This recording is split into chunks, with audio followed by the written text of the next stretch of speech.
Here at the Digital News Desk with Mayor Sarah Pierce, City of Watertown, after a meeting that was held last night. So today is Tuesday, 21st of October. A few things happened last night that we're going to talk about. So good day. Good to see you. Good to see you. Let's talk about the public hearing first. It's going to come up for cannabis dispensaries in the city. You folks last night decided when that will be. Where are we in the process of making the rules and allowing the shops to open up in the city? Sure. So as people will recall, about a month or so ago, the council majority opted in to allow cannabis dispensaries in the city. The next step in that process is having the Planning Commission review any kind of supplemental regulations that we may want to implement that would dictate how these businesses could operate and where these businesses could operate. So the Planning Commission went through that process, and now we're at a point in time where there are draft regulations for the public to review, and they'll have an opportunity to weigh in on those at the public hearing. And again, that public hearing will That's happening the first meeting in November, which I believe is the 4th. And so the city has some guidelines, some rules from the planning department that it will look at. Have you guys approved those yet? The rules? Well, we have not. That's the part of this process. We'll hear from the public, and then we'll make any changes that we may want to make, and then we'll vote on them. And the state has been fairly restrictive on anything that's more restrictive than what New York wants to see. So if the city goes further in some of its rules, they could be contested, but you've had guidance all along, and you think that the city is in a good spot? Through this process, we have had legal guidance. From my perspective, I think that the guidelines that have been proposed are pretty standard.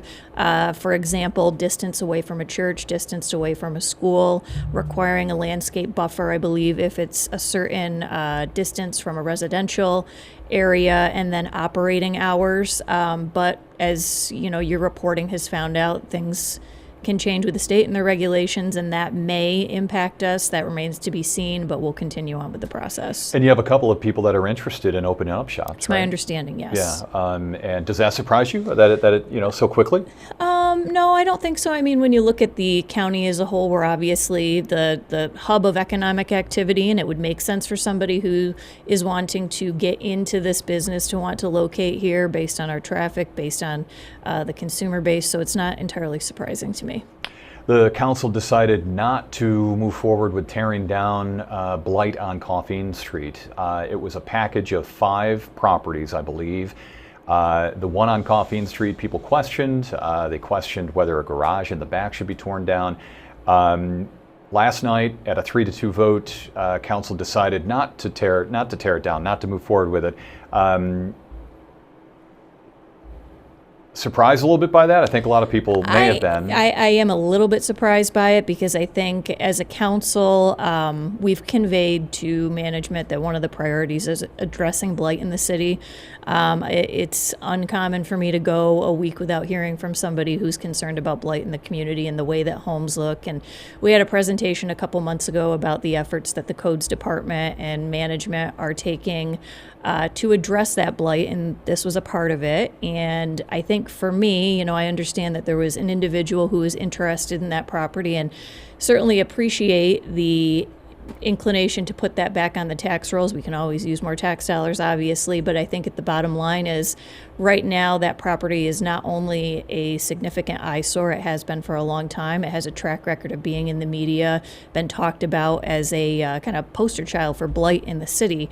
There's that aspect of it. There's also the health and safety aspect. It's determined to be a safety issue in the city, and so from my perspective, it made more sense to move forward with this, take care of the problem now. I think whether we demolish it now or demolish it in the future, I think the city is likely going to be responsible for that work, unfortunately, and we'll do what we can to try to recoup those dollars if and when that happens. But I think that the best option for the city at this point in time would have been to move forward with that. So why didn't it move forward? I mean, everyone wants to take care of blight, right? I know that you voted to take care of it. Correct. But you had 3 votes that said no. I can't speak for anybody else other than what was said last night. People had questions about it. I'm not entirely sure what the hesitancy was. Shopping carts on city sidewalks. This is interesting. Council member Ben Schoen brought it up at he'd like the city to look at an ordinance in which shopping carts are not allowed on city property. So that would be sidewalks, streets. And he says that the shopping carts are a tool for people to perhaps steal things from stores, right?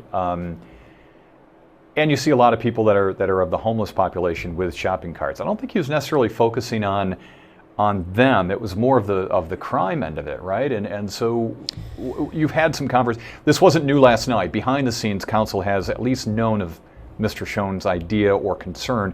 Well, how do you take it right now? What do you think the concern is? Sure. So he had approached me before with this idea. I told him I was in support of it because, as he laid out last night, oftentimes this is an issue that's related to crime. As he said last night, you have certain individuals who will go to a store, fill up their cart, and then just try to leave. And then they'll get away from the store, and they'll take all the items out and dump the cart and leave it. You hear complaints from residents all the time about shopping carts being left throughout the city.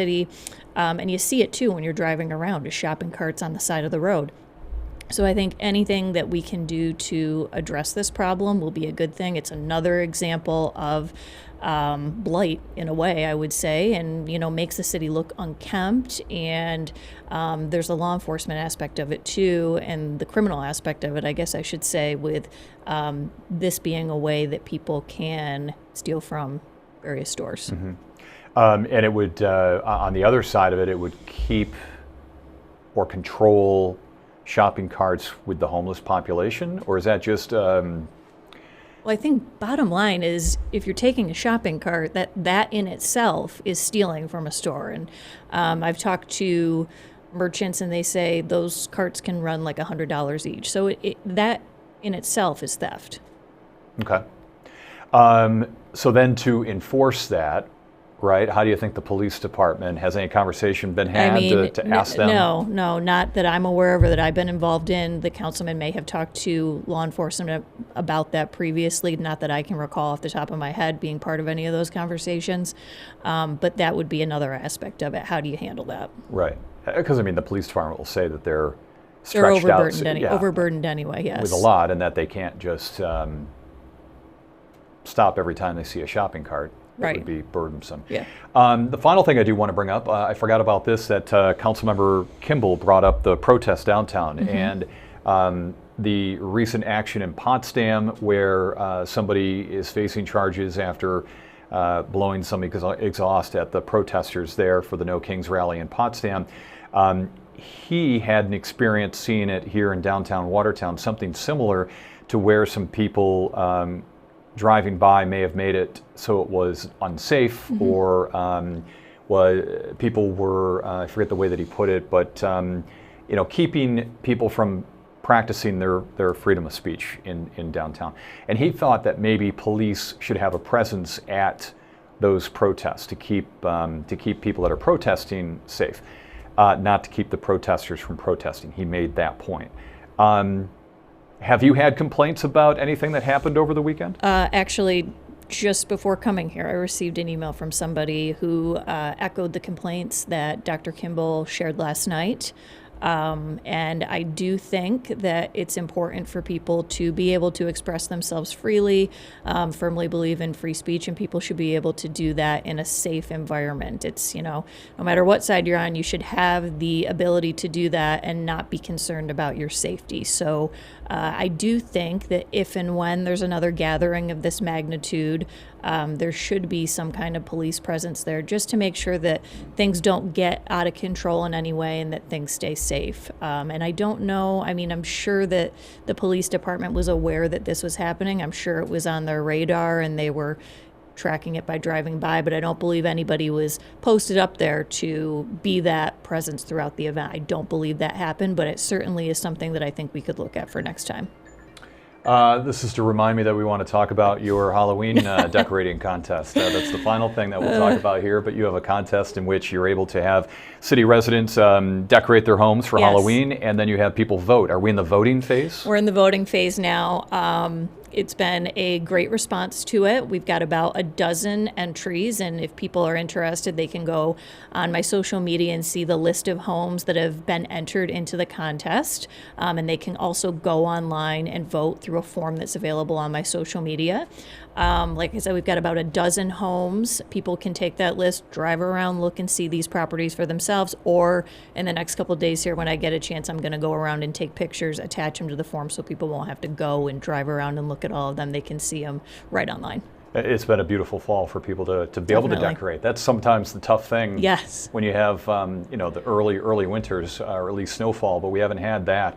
And that reminds me too of Boo at the Zoo. You're up at the Boo at the Zoo event. Yeah. Reaction to the New York Times article? It's getting them a lot of support and donations. It's getting them a lot of attention, and I think that from what I've seen, not just from local people, from people across the country who read the New York Times and might be inclined to support them financially. That's a great thing.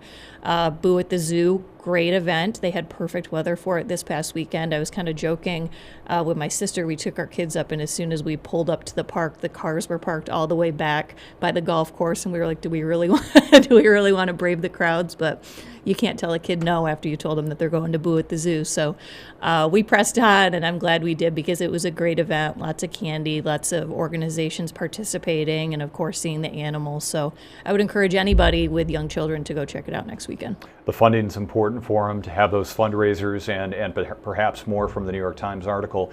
But going into future budget years, you've already expressed that it might be tough to continue to provide any kind of support. Sure, yes. Other people on council have made that claim as well in terms of just in general, people are coming to realize the fiscal cliff, as people like to call it,